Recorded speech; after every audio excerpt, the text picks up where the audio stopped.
নাহমাদুহু ওয়া নুসাল্লি আলা রাসূলিহিল কারীম আম্মা বাদ আউযু বিল্লাহি মিনাশ শাইতানির রাজিম বিসমিল্লাহির রহমানির রহিম।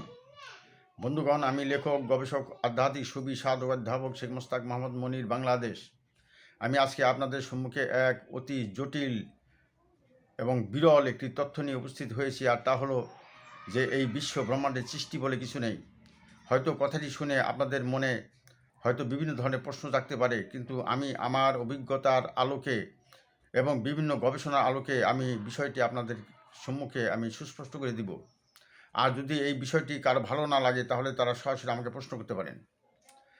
আসলে আমাদের যিনি বিধাতা, সৃষ্টিকর্তা, সেই আলিমুল গায়েব মহান আল্লাহ রাব্বুল আলামিন, যখন তিনি একা একেশ্বরে আদিরও আদিতে অনাদিরও আদিতে তিনি একাই যখন বিশ্ব ব্রহ্মাণ্ডব্যাপী মহাশূন্যব্যাপী মহাশক্তি সত্তারূপে বিরাজিতমান ছিলেন, তখন তিনি তার একাকিত্ব দূর করার জন্য, তিনি নিজেকে প্রকাশিত করার জন্য তিনি তার সেই মহাশক্তি ভাণ্ডারে এক ধরনের তরঙ্গ সৃষ্টি করলেন।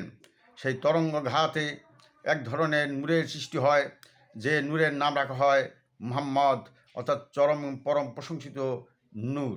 এবং এই মোহাম্মদী নূর এবং আল্লাহর সেই খোদ নূরের মধ্যে এই এক ধরনের তাদের মিলনের তারা আস্বাদন তারা ভোগ করেন, এবং তারা পরস্পরের মধ্যে তাদের যে ভাবের বিনিময় হয়, এইভাবে লক্ষ লক্ষ বছর অতিবাহিত হয়ে যায়। এরপর তিনি নিজেকে আরও প্রকাশিত বিকশিত করার জন্য সেই মোহাম্মদী নূর থেকে খণ্ড ভাণ্ড করে সেখানে ফোটন কণিকা সৃষ্টি করে, সেখান থেকে ইলেকট্রন, প্রোটন, নিউটনের মাধ্যমে প্রথম বস্তু কণিকা হাইড্রোজেন গ্যাসে আসার পরে প্রথম বস্তু কণিকা সৃষ্টি হয়। এবং এভাবে আমরা দেখতে পাই যে লক্ষ লক্ষ কোটি কোটি নক্ষত্র সৃষ্টি হয়, এবং নক্ষত্রগুলো ভেঙে ভেঙে সেখানে গ্রহগুলো সৃষ্টি হয় ঠান্ডা হয়ে, এবং বস্তু জগতের সৃষ্টি হয়। এবং অনন্ত আকাশের দিকে তাকাইলে আমরা দেখতে পাই যে কোটি কোটি নক্ষত্র এবং কোটি কোটি ছায়াপথ, যার কোনো সীমা পরিসীমা নেই, এবং যার সংখ্যা গণনা করে কেউ কোনো দিন শেষ করতে পারবে না। এগুলো সবই আল্লাহ রাব্বুল আলামিনের প্রকাশ মাত্র।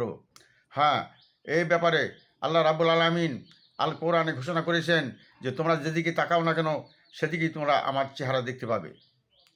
এরপর প্রাণের সৃষ্টির দিকে বিভিন্ন ধরনের প্রাণের সৃষ্টিরূপে তার বহির্প্রকাশ ঘটতে থাকে, এবং বিভিন্ন প্রাণের ভিতর দিয়ে তার বহির্প্রকাশ ঘটতে থাকে, কিন্তু তিনি পরিতৃপ্ত না হয়ে তিনি তার সর্বশেষ এবং সর্বশ্রেষ্ঠ প্রযুক্তি দিয়ে, টেকনোলজি দিয়ে, মেকানিজম দিয়ে জগতের সর্বশ্রেষ্ঠ প্রাণ এবং জীবকে সৃষ্টি করেন। আশরাফুল মাখলুকাত, জগতের সর্বশ্রেষ্ঠ সৃষ্টি তিনি ইনসান, মানুষ বা হযরত আদম আলাইহিসসালামকে সৃষ্টি করেন, এবং এই মানব জাতিকে সৃষ্টি করেন, এবং তার ভিতর দিয়ে তিনি নিজের যে গুণাবলী প্রকাশ ঘটাতে থাকেন। আপনারা হয়তো প্রশ্ন করতে পারেন, তাহলে শয়তানের আবির্ভাব কী হলো? আদির অনাদিতে এক মেবাদিত নাস্তি, আমাকে একের উপর বিশ্বাস রাখতে হবে, এক ছাড়ার কিছুই নাই। আরেকটি কথা হলো যে আল্লাহ রাব্বুল আলামিন তিনি একেশ্বর, কিন্তু তার কোনো শরীক নাই, একথা সত্য, কিন্তু সকলের শরীর তিনি একেলা। কারণ তিনি সিন্ধুরূপে বিরাজমান, আর বিন্দুরূপে আমাদের আবির্ভাব হয়েছে, আমাদের ভিতর থেকে আমাদের মাধ্যমে বিন্দুরূপে তিনি প্রকাশিত হয়েছেন। এবং সেখানে সৃষ্টির আদিতে আল্লাহ, শয়তান অর্থাৎ মন্দ গুণাবলী এবং শুভ গুণাবলীর সমস্ত কিছুর মিক্সচার একত্রিত ছিল। সেখান থেকে তিনি তার সেই মোহাম্মদী নূরকে তিনি নিজের থেকে বের করে দিয়ে দেন, এবং সেখান থেকে শয়তানি সত্তাকে বের করে দিয়ে দেন, দিয়ে তিনি মহাপবিত্র সত্তারূপে তিনি বিরাজমান রয়েছেন। এবং তিনি সেই মহাপবিত্র সত্তারূপে আমাদের এই মানব জাতির ভিতর দিয়ে তিনি প্রকাশিত হতে চান।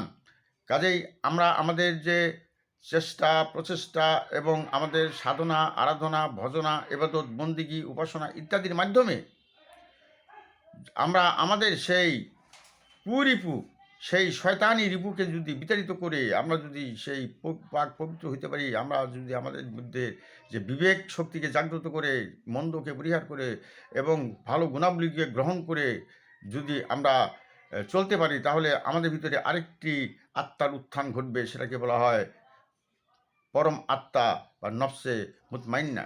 এই নফসে মুতমাইন্নার মাধ্যমে যে আল্লাহ রাব্বুল আলামিন নফসে মুতমাইন্না রূপে বিরাজমান, শান্তিরূপে আত্মারূপে বিরাজমান। কাজে আমরা সেই যখন নফসে মুতমাইন্না হাসিল করব, তখন কিন্তু আমরা সেই মহান আল্লাহ রাব্বুল আলামিনের সাথে একাকার হয়ে যাব এবং তার সেই শক্তি আমাদের মধ্যে এসে যাবে এবং সেই বিন্দু সিন্ধুতে পরিণত হয়ে যাবে। এইভাবে মহান আল্লাহ রাব্বুল আলামিন সৃষ্টির আদি থেকে নিজেকে প্রকাশিত করার জন্য, নিজেকে বিকশিত করার জন্য তিনি তার শক্তি তরঙ্গ ঘাতে তিনি এক ধরনের নূর সৃষ্টি করেন। সেই নূরের নাম দেন নূরে আহাদি নূর, অর্থাৎ মহান আল্লাহ রাব্বুল আলামিনের তার জাতি নূর, আহাদি নূর। সেই আহাদি নূরকে, যে নূরকে ভাঙলে বিশ্লেষণ করলে সেখান থেকে অন্য কোনো কিছু বের হয় না, সেই আহাদি নূর, এবং সেখান থেকে তার নূর ভাণ্ডার থেকে মোহাম্মদী নূরকে আলাদা করে দেন, দিয়ে তিনি আহাদি নূর রূপে বিরাজমান।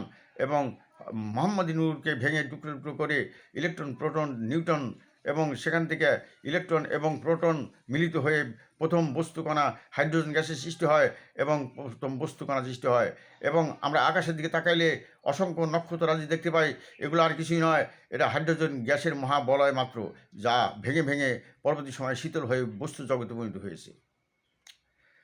আমি একটা উদাহরণ আপনাদের দিচ্ছি, সেটা হলো যে আমাদের যাদের সন্তান রয়েছে, সেই সন্তান যদি শারীরিকভাবে কোনো কষ্ট পায়, তাহলে কিন্তু এটা সেই শারীরিক কষ্টটার ভাগী কিন্তু কেউ হয় না। এবং তার যে পিতা জন্ম দিয়েছে, পিতাও কিন্তু সেই শারীরিক কষ্টের ভাগী হয় না, হয়তো মানসিক কষ্টের ভাগী হয়।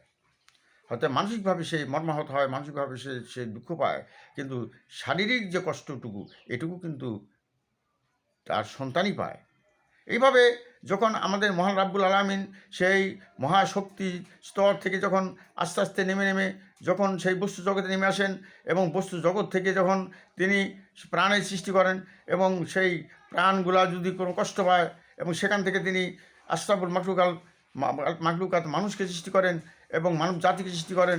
যদি মানব জাতি কোনো কষ্ট পায়, সেই কষ্ট কিন্তু মহান রাব্বুল আলামিনের সেই মহা চৈতন্য সত্তায় গিয়ে আঘাতপ্রাপ্ত হয় না। কী জন্য?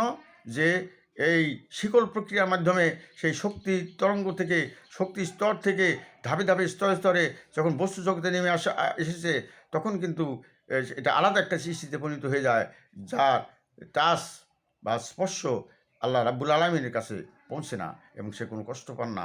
তিনি সমস্ত দুঃখ, কষ্ট, ক্লান্তি এবং সমস্ত অবসাদ, তন্দ্রা এবং ঘুম ইত্যাদির ঊর্ধ্বে, মৃত্যু ইত্যাদির ঊর্ধ্বে তিনি।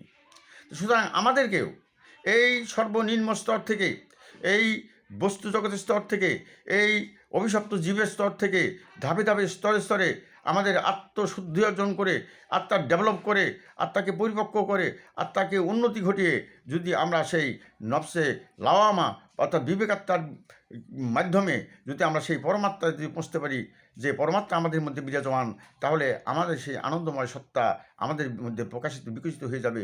এবং এই মহান উদ্দেশ্যেই তিনি এই বিশ্ব ব্রহ্মাণ্ড প্রকাশ করেছেন, নিজেকে প্রকাশিত করেছেন, যে মানুষের মধ্য দিয়ে যেন তিনি চরম পরম নিষ্কৃতি এবং লীলা করে যেতে পারেন। তাই তিনি এই মানুষকে এত শ্রেষ্ঠত্ব তিনি দান করেছেন, কারণ মানুষের মধ্য দিয়ে তিনি পরিপূর্ণ প্রকাশ এবং বিকশিত হতে চান, এবং তিনি অনন্ত লীলা প্রদর্শন করতে চান। আমার এই আলোচনা থেকে যে যদি আপনারা কিঞ্চিত মাত্র, বিন্দু মাত্র যদি উপকৃত হয়ে থাকেন, নতুন কিছু তথ্য যদি আপনারা পেয়ে থাকেন, তাহলে লাইক কমেন্ট করে জানাবেন। এবং আমার এই আলোচনার পরিপ্রেক্ষিতে যদি আপনাদের কোনো কিছু কমেন্টস থাকে, আপনাদের কোনো জিজ্ঞাসা থাকে, তাহলে আপনারা কমেন্টসের মাধ্যমে আমাকে জানাবেন। ও আখের দেওয়ানা আনিল হামদুলিল্লাহ রাব্বুল আলামিন। আসসালামু আলাইকুম ওয়া রাহমাতুল্লাহি ওয়া বারাকাতুহু।